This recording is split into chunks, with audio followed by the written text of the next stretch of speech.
ఒక అడవిలో ఒక కుందేలు ఉండేది. అది చాలా వేగంగా పరుగెత్తేది. అందుకే అందరినీ చూసి గర్వపడేది.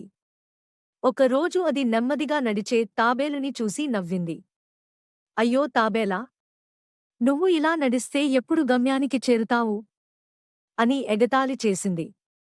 తాబేలు శాంతంగా, వేగం కాకుండా ప్రయత్నం ముఖ్యం.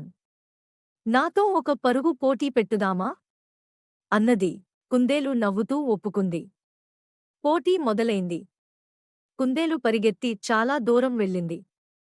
తాబేలు ఇంకా వెనుకే ఉంటుంది అనుకుని ఒక చెట్టు కింద నిద్రపోయింది. కాని తాబేలు ఆగకుండా, నెమ్మదిగా కాని స్థిరంగా నడుస్తూ ముందుకు వెళ్ళింది. చివరికి గమ్యం చేరింది.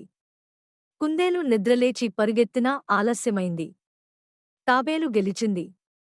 నీతి: నెమ్మదిగా అయినా నిరంతర ప్రయత్నం చేస్తే విజయం తప్పకుండా వస్తుంది.